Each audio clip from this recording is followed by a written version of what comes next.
Committee Room 29, Sound.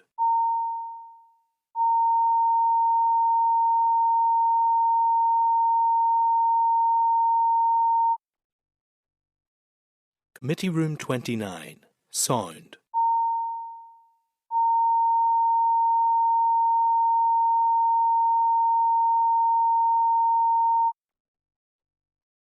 Committee Room 29, Sound.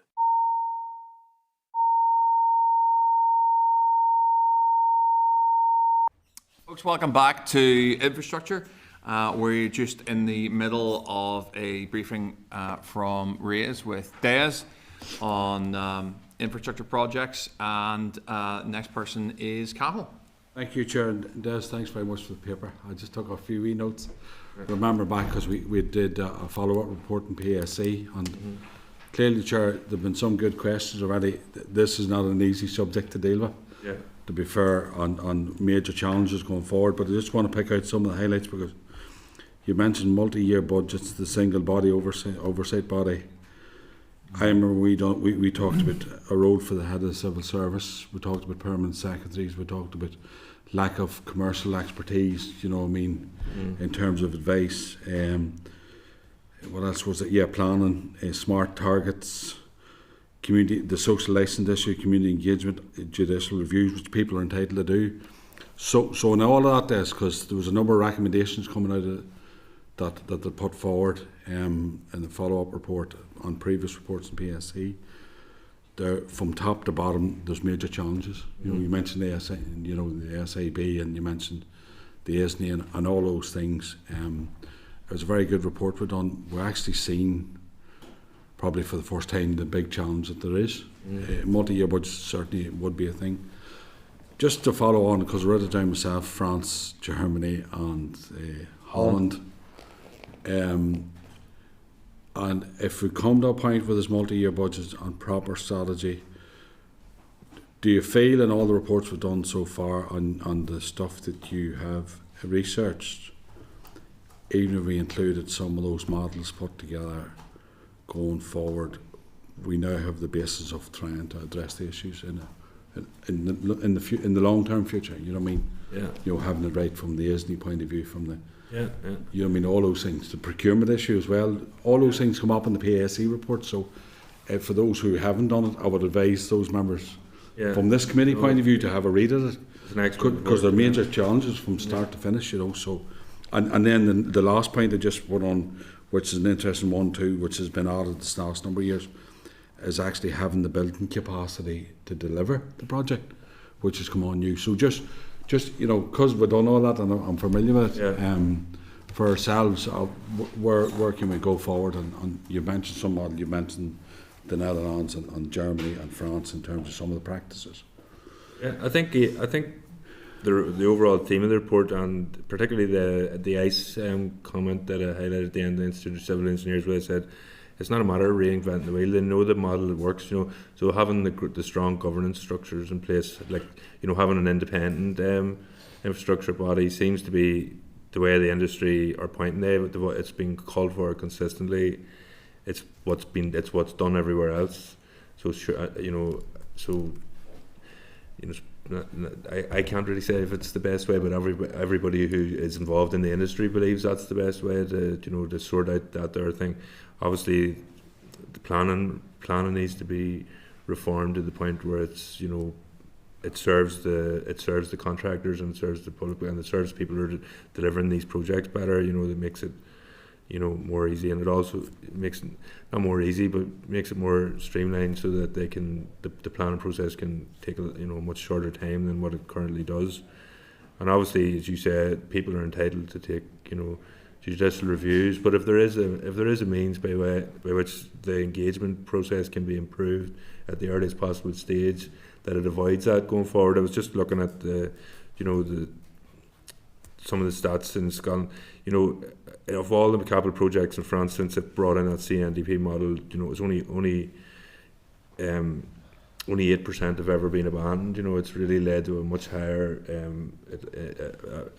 delivery rate for major capital projects, because they have that opportunity at the earliest possible stage to express any of their concerns. You know, and you can see a lot of the projects that have gone down that route in Northern Ireland and GB over the last number of years that could have really greatly helped, you know. So as I said, I think fixing the policy, the processes that are currently in place, and, you know, addressing the shortages and the issues in skills and things are the way we need to go. And I think that's been identified by, you know, the PSE, you know, and all the other bodies involved. So the pathway is there, you know, for it. No, and I think, and I'll finish this, Chair, because I mean it's a very good subject. The issue for us, obviously, one department its own autonomy, doing especially DFI with the capital spend. It's only when we looked at, and that's why I mentioned the head of the civil service, because that all come up in terms of all the permanent secretaries, the finance officers, and all those things come about as part of the report. And you know, it's very easy for us to say scrutinise the minister in one department, but we see right across health, education, some of the projects here has been held up, and it's not. It's the actual procedures and processes right across. You know, from ISNI, the whole lot, that we need to. If we don't get them right from the start, and then we're into the argument, what departments gets what monies and all of that there. But it's a very good paper, and even from Des clearly outlined it. Sure, for us as a piece of work, and looking at our own capital project, that PSC report they've identified a number of recommendations, some good information. I think for ourselves, it's the way to go forward in terms of part of our proper scrutiny role and understanding the delivery of all that. You know. Yeah, I think certainly the recommendations that I've made in the paper are based on the recommendations from the PSA, and you know, and the sort of combined with the other reports that have come out. I haven't really given. It's not my. I think we need to go to France and Germany and Holland, and I've no doubt I'll get backing from that to propose to go and look at some of that stuff there. I'm not sure the committee budget will hold that on now, but neither would my French hold out, given the mark I got whenever I studied it. But that's very good, Cathal. Justin. Thank you, Chair. Thank you, Des. And as Cathal was saying there, Des, it's a major piece of work you've done, and a lot of intelligence within it. And I think you'll agree it's pretty damning in terms of where things stand currently within our system. Is that something you'd agree with? Yeah, as I said, like, you know, consistently the reports from the various bodies using that I've referenced in the paper have all been pretty damning of the things. It's quite, you know, when you look at the figures, you know, potential 5 billion overspend that suggested by the SAB, and the length of time and delays in the planning system and stuff, there are a lot of issues that need to be resolved, definitely. 5 billion, that's a figure it's hard to get your head around. That's 5,000 million pounds overspend due to flaws within the system, essentially, and weak leadership and governance. Yeah, I think the SAB identified, you know, there was in the previous I think it was decade, that there was a £3 billion projects went £3 billion over, and that based on the current, you know, based on the issues that and the things that have happened before, they thought that with the current infrastructure pipeline as it's set out, that, you know, the projects could cost £5 billion more than what they've been saying they're supposed to cost at this point. So yeah, it is significant. It is worrying, I suppose. Yeah. I guess it's more than that. It's mind-boggling. It's absolutely mind-boggling that we could actually contemplate that reality proceeding if things are not checked or addressed. And who's responsible for checking and addressing this? You tell me. As Mr. Boyle pointed out, I think it's across the executive. You know, ultimately, the decision on whether or not whether there's going to be an independent infrastructure commission sits with the executive, and I think reforms to procurement and all those would also sit with the executive. And there are obviously then the ideas, you know, the issues around planning and will be for, you know, could be Department of Infrastructure. But I just think I think changes would probably need to be implemented across all the executive departments, or most of them anyway. Yeah, and the root causes are very telling as well in terms of planning, social license, project initiation, procurement, cost, and schedule estimates and provision of expertise. They're all serious root causes which you would think would be fundamental to our system, but they're not there, and you'd wonder what's going on, what's going on.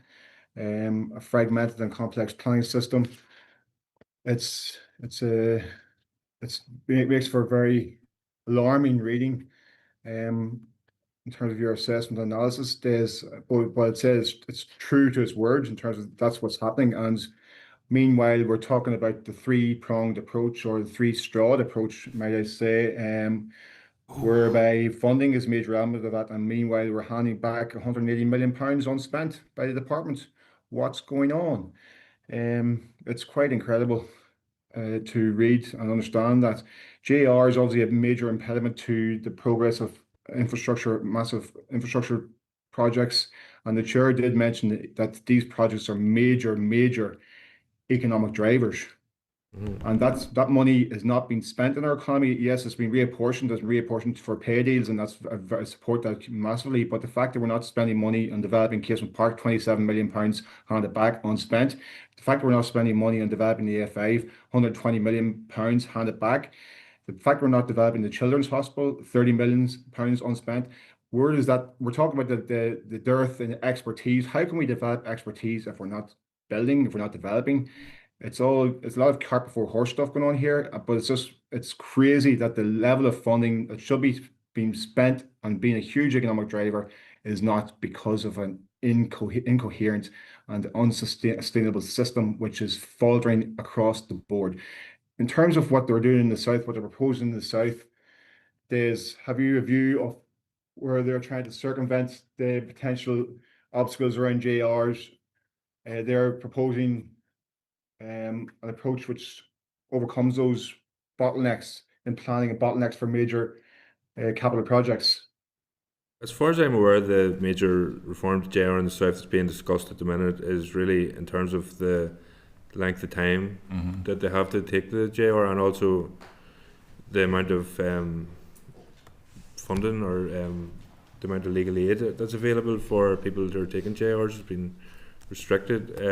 I didn't go into that in a great deal of detail in the paper. I just had read around it when I was preparing the paper, because it was kind of it's still currently in discussion in the Irish Parliament rather than actually being government policy yet. But if you there's a public consultation on it right now on accelerating infrastructure, and there's something. So I guess an approach which needs to be adopted here and fast. And hopefully our minister can learn a little bit about what they're doing in the south, where they get things right on multiple fronts, and get things moving forward. But Des, listen, I think it's a massive piece of work that you've done, a very important piece of work. So thank you very much. Yeah, thank you. Thank you, Justin, for those comments. I don't see any other indications, so that was really useful. Des, I think when we get to, and I think the committee sort of mainly agreed to have a look at planning in the new year as a review or mini inquiry, effectively. And you did mention your colleague whose area it really is, and I'm sure she'll be before us with some more detail. But look, that was really helpful. So thank you very much. Yeah, thank you. And Merry Christmas. Merry Christmas. Yeah, and Merry Christmas. So. Thanks very much. Michael, I'll come to you first in terms of actions or anything that we require any additional information on from that. Is there anything that you picked up on that we need to follow up on with the department? You want to highlight? There wasn't specific. There weren't specific actions mentioned by members themselves, unless members have any. I'll open it up to. Justin, go ahead. I do think that expertise piece is worth probing further. The fact that we're not moving these projects forward, how can we have that pool of expertise if the projects aren't happening? Okay, so that's Michael scribbling that one down. I have one, and I would like to write to the Minister and ask her for her assessment in terms of how she believes the current planning system is operating in Northern Ireland, and whether, in her view, it is delivering what it's meant to. And a follow-up to that would be, is she considering something like they have, and this, do you know what, this isn't political. If this thing was happening in down south, I'd be quite happy to cite the down south example, especially for Justin, who's watching in. But England are bringing through the planning and infrastructure bill because they do recognise that this is an area, and actually probably they were ahead of us in some ways even before this. But they're obviously seriously considering how to expedite major infrastructure, and I think that is something, based on everything that I've read, what we've heard today, evidence that we've heard at this committee, and there are significantly more long-standing members of this committee than me.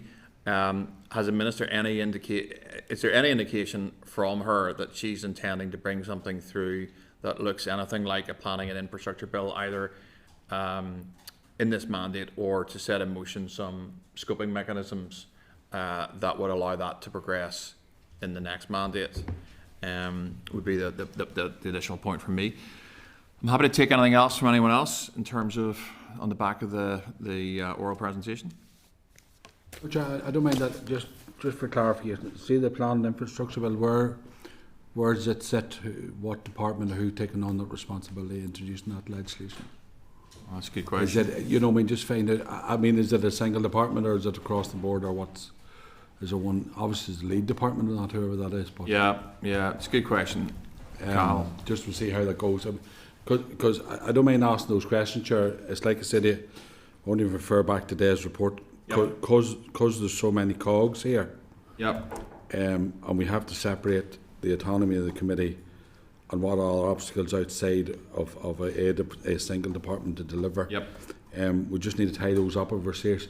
Now, if you're saying on that bill, that's a different matter. If that's the remedy to it, the social license stuff and all that, you know, which we've mentioned.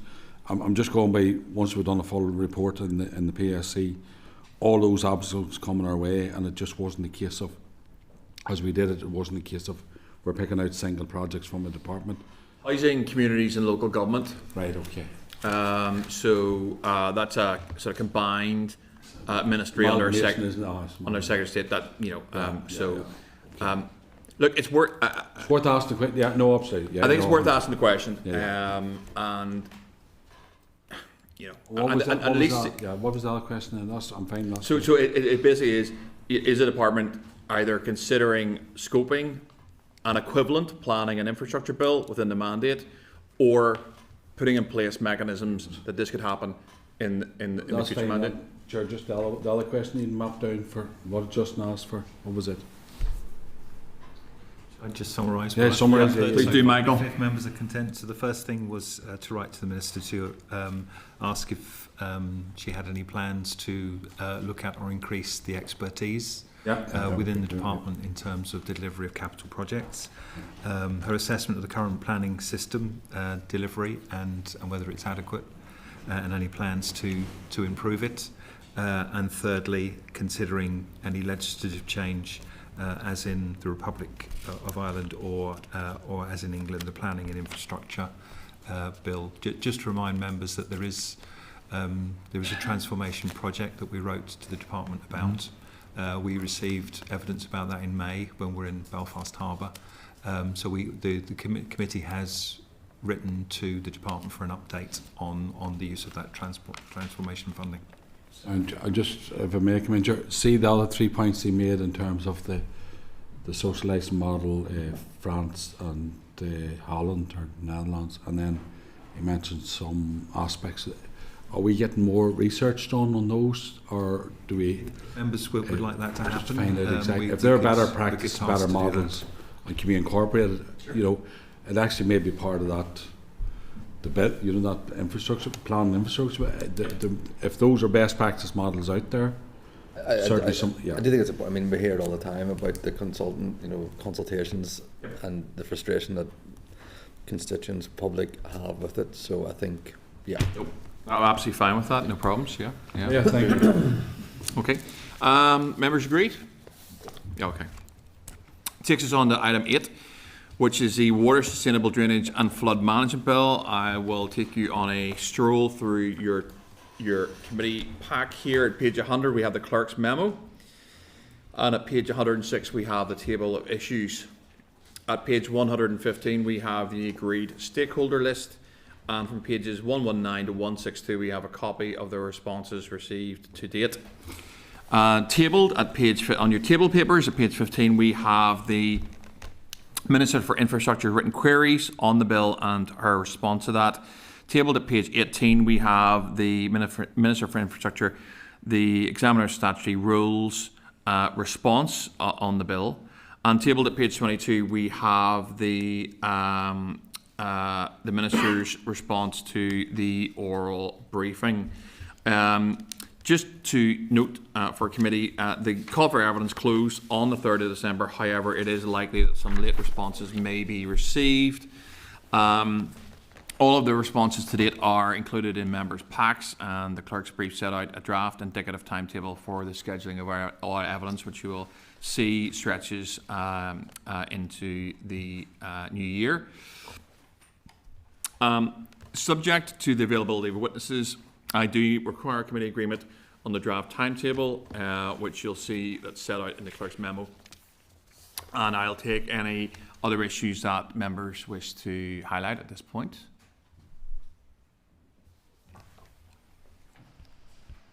That sounds like a none. Do I therefore have committee agreement to proceed with the draft timetable? Yeah.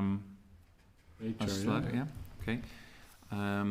And members don't have any issues they want to highlight at this point. We will get into the thick of it, not the political satire, but the bill in the new year. Apologies. Sorry. I think we have one. Item 9, we have the speed limit. An extra 5 minutes, Bob. Okay. Item 9 is the speed limit review 2025, and we have some written evidence from the department there at page 163 in terms of your pack.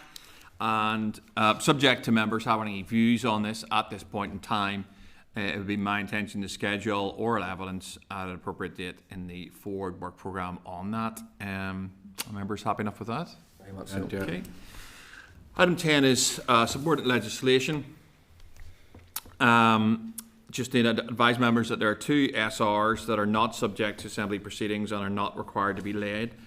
These are on pages 166 to 171 of your pack, and are SR 2025-192, the Parking Places on Road Coaches Amendment Number 2, Order Northern Ireland 2025, and SR 2025-193, the Waiting Restrictions Springfield Road Belfast Amendment Order Northern Ireland 2025.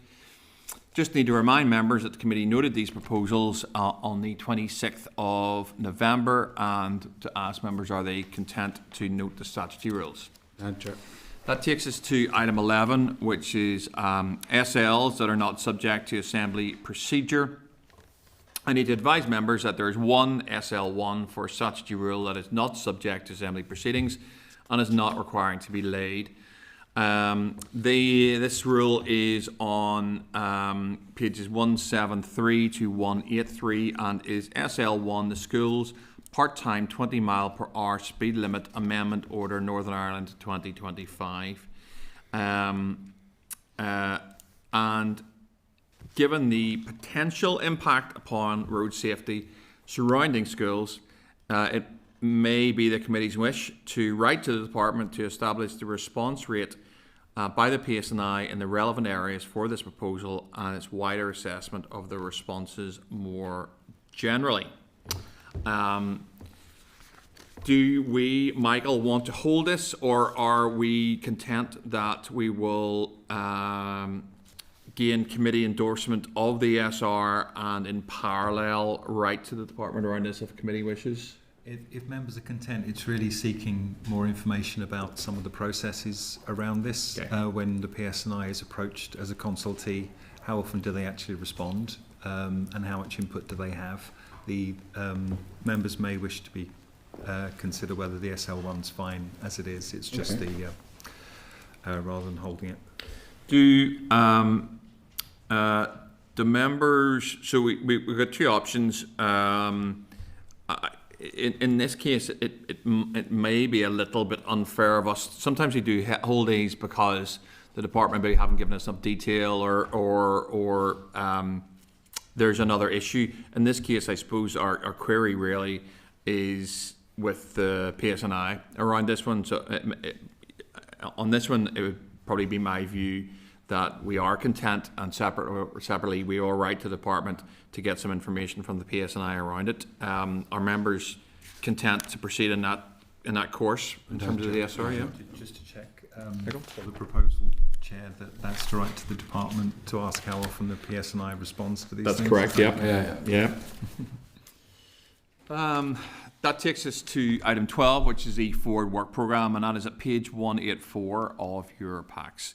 Just to inform members that following the committee's external meeting and site visit last week, committee staff are engaging with the Construction Employers Federation with a view to scheduling some oral evidence on the 21st of January, and that will form, I would imagine, a fairly key part of bill scrutiny. I just need to seek committee's agreement to proceed with the evidence sessions as set out in the forward work programme and to reflect any decisions taken today. Our committee agreed. Great, Chair. Any other business? Deputy Chair has joined us. Maybe he wants to talk about that issue you raised at the start, Chair. Have you said? Oh, he's massively late for that, Cal. There's no chance I'm going back to that. Are you joking? He's in a good will, Chair. Not even for the Deputy Chair. I mean, Christmas. Well, it is Christmas, I suppose. I should consider that. In the meeting, there he is. Want to come in there. There he is. He's got his Calvin Klein T-shirt on. You see that? The Tottenham man's in. It's one of those days. Okay. Christmas, you'll give me some understanding. I will give you plenty of understanding, John. You're very welcome. I'm going to take Justin first. We are on AOB, and then John, I will absolutely let you in if you want to reflect anything in terms of, we had a discussion around car parking, and I'm not sure if you heard that or not, but I'll certainly let you come in on that one. But I'll take Justin first. Thanks, Chair, and hi, John. How are you? Just in relation to Minister's questions to the Minister for Finance on the 25th of November, the Minister for Finance said in answer to a question that the member is aware that the Infrastructure Minister is bringing forward legislation on developer contributions. I believe that legislation is at second stage. So I'm a bit confused by that. Is the Minister for Finance, does he know something that I don't know? Could we seek clarity, written clarity from that, on that front, from the Minister for Infrastructure as to what the Minister for Finance was talking about? Okay. I don't have an issue with that. I suspect perhaps the Finance Minister was referring to the SUDS bill, I suspect, but well, you said the developer contributions. I understand that. Sorry, Chair, but I second that proposal. We'll write to the Minister. Okay, that's fine. You got support there, Justin. We will. Thank you, Cal. Another thing is, Chair, in relation to private car parks we've discussed today, on the report, which was very useful, where it outlines that DFA has no responsibility for parking restrictions or enforcement action on private ground. Where all of our constituency offices are bombarded with the fines that are coming in through from the companies that have been discussed at this committee previously. But the question I have is, if the department have no responsibility for private car parks, where are these private parking companies getting driver details from? How are they able to write letters to people individually with heavy-handed enforcement, legalistic letters? Where are they getting that data from? Okay, no, that's a good question, Justin. The Minister and we absolutely can. See what the department comes back with. It's a really good point, Justin. Just on the point, sure. And that's the point I was trying to get at early on about the legal advice. If we invite people in, and they say they're legally entitled to do this, that, and the other, is there any way we can get any? We can. Advice on that. Because it follows on from what Justin said. It's another good point. So I think in terms of this, Ray's provided a paper, and they made it pretty clear, and I think perhaps the clerk reminded me during the session that the Ray's paper wasn't legal advice. No, absolutely. There certainly seems to be a level of discrepancy, let me put it that way, around, there certainly seems to be a range of views around the legalities in some of these areas. Perhaps we will ask legal services to see if they can have a look at this for us and give us actual legal advice around it, and sort of take that one to bed for the new year. It's a really good point, Cal. And certainly we'll include that, Michael, scribbling away in terms of, we'll get some agreed actions at the end of that. Are you happy enough with that? Absolutely, yeah. John? Yes, Chair, and thank you. And again, apologies, I missed about the first 20 minutes of the committee. As I said, a few issues locally this morning on the back of yesterday, so I was following up on those, but I caught the rest of the evidence sessions, and a really good session as always. Just on the car parks, I know I missed the conversation, but I think I'd said before, I totally agree with maybe getting that legal side of things from legal services. It would be good as well maybe to hear from the Consumer Council and those who are working alongside our constituents, along with our offices, just to see where their latest take on the situation is. They have been invaluable in providing advice to people affected by these companies. There are a range of them operating, as we have said before, some operating well within the law as they see it, others who are a bit more flexible in their approach. But in answer to Justin's point, they're getting the information because assuming that they tick the relevant boxes of compliance, they can apply to the DVLA, who provide driver vehicle licensing information, or sorry, car registration details. And that's why they send it to those who have the car registration registered in their name rather than the license. So it's not the DVA over here giving it, it's the DVLA in Swansea providing that information. That's the difference. So, and yes, they operate in a legal loophole here where there is no regulation. And once you have a piece of private land, you can apply to any of these companies and they can carry out the business as they see fit. I don't know what the conversation earlier involved, but I think a couple of evidence sessions around Consumer Council legal services and then potentially a committee debate or another evidence session would be worthwhile. I'm also conscious that any change in legislation here or regulation is probably going to be sensitive to the legislative bandwidth that we have left in this mandate, but it will be good at least to get it on the agenda and start raising awareness of it and be fully cognizant of what our constituents' rights are. Okay. John, that's very useful. You'll be thrilled that I suggested we have the companies in. So I know that's my Christmas present to you. So we will be writing in your constituency, John. By the way, in your constituency. Bring it on. So we're going to invite them in and see if they come, John. And I'm sure there'll be a range of questions for them if we get some of these companies in.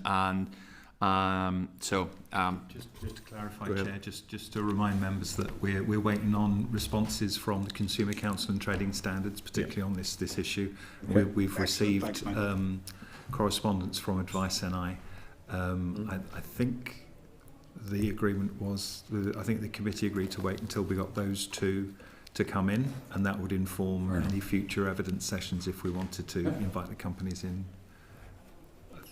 Unless members remember differently. No, that's fine. Oh, happy enough that. Yeah, it's fine.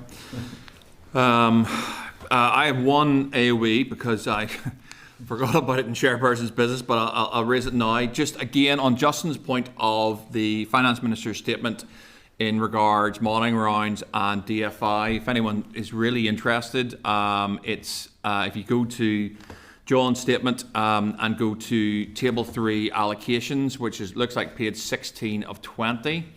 And my question to the Finance Minister was around capital apportioning, and I asked him essentially why, and he said he doesn't make he doesn't agree to bids. It's the executive, but I think we need to sort of clarify that.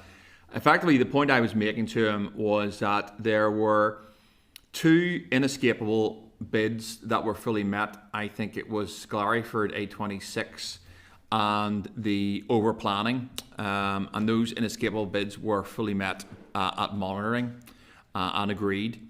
There were then two inescapable bids that were partially met, capital structural maintenance and Northern Ireland drinking water infrastructure. So the department had requested more money than was apportioned. Those bids were met at 13.2 on the capital structural and 4.1 on the drinking water infrastructure. So effectively they were both inescapables and they were both partially met.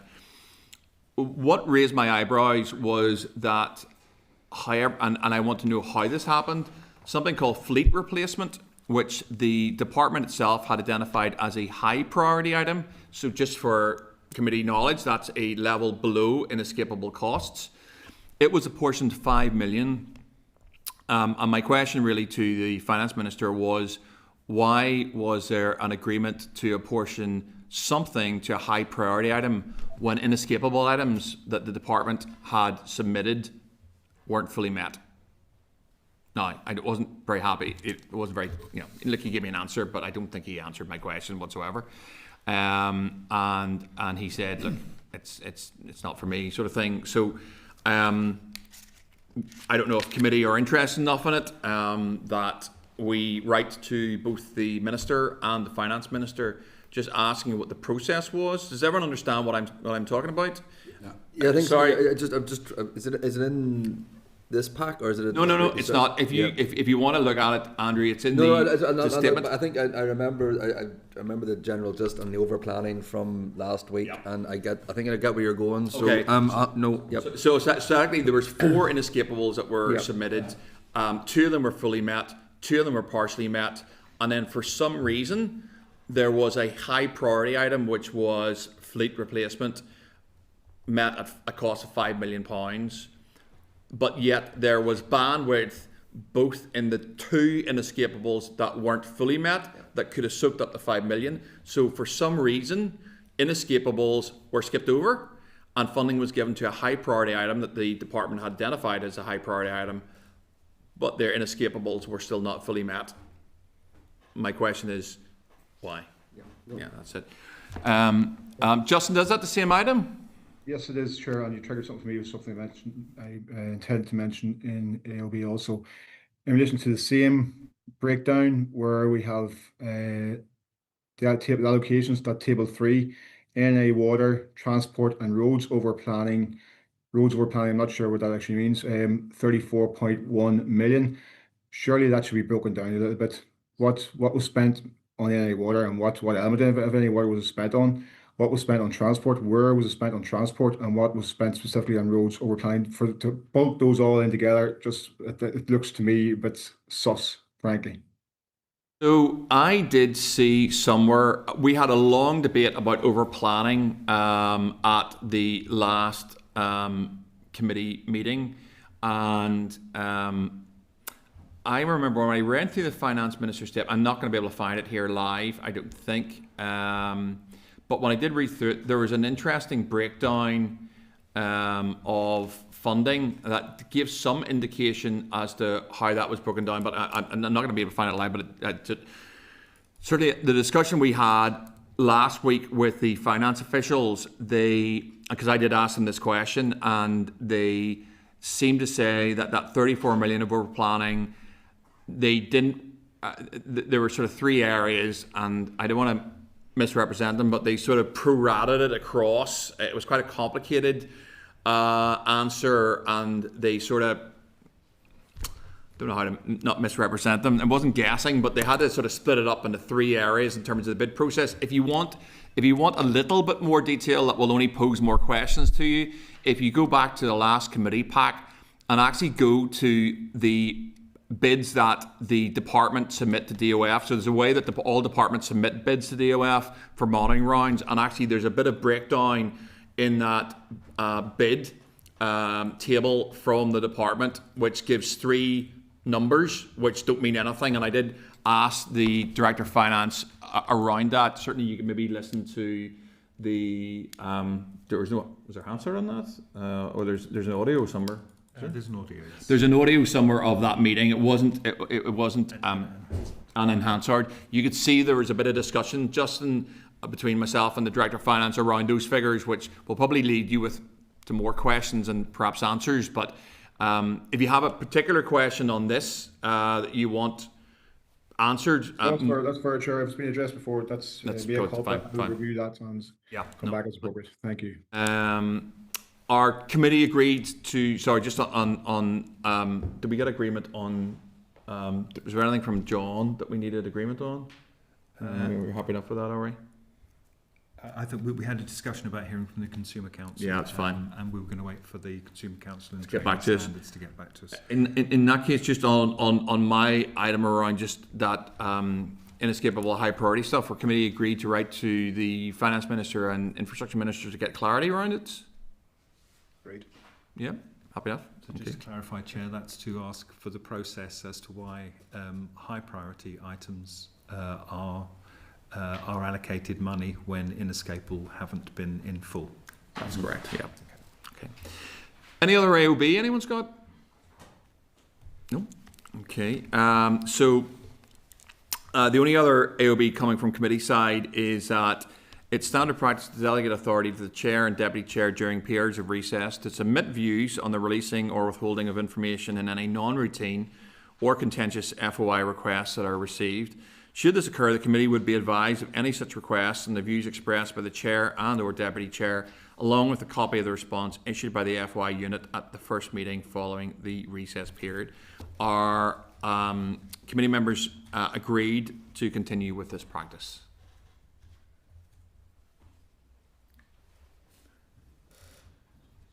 Yes. Yes, yes, they are.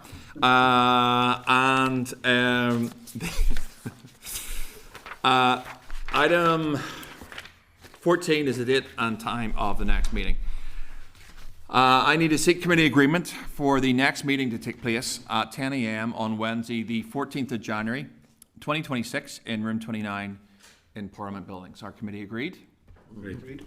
And all that leaves me with is wishing all the committee members, committee staff, Dallo sitting in the background, people watching this online, very Merry Christmas with every blessing and a Happy New Year. Give it to us again, Justin. Nolik Holiday. There you go. Happy Christmas all. Yes. Have a Okay. great one, everyone. Thanks, Chair. Thanks, everyone.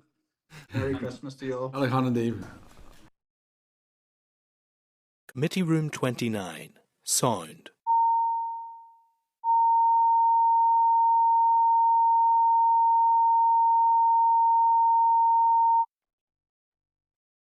Committee Room 29. Sound.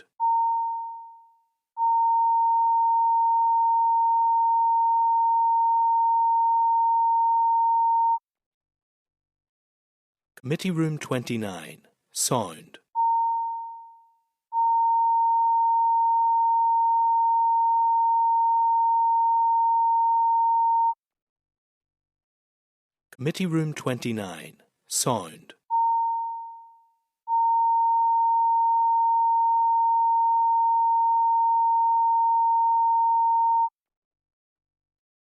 Committee Room 29. Sound.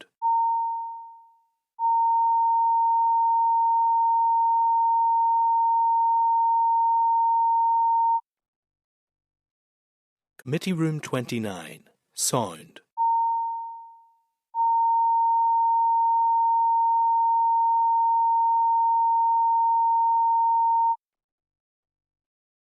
Committee Room 29. Sound. Committee Room 29. Sound.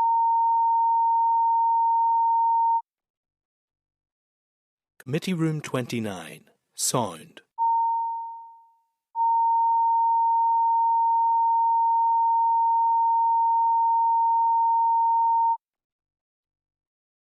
Committee Room 29. Sound.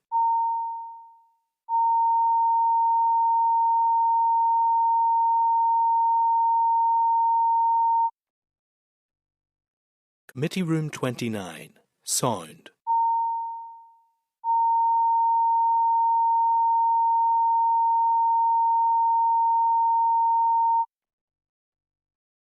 Committee Room 29. Sound.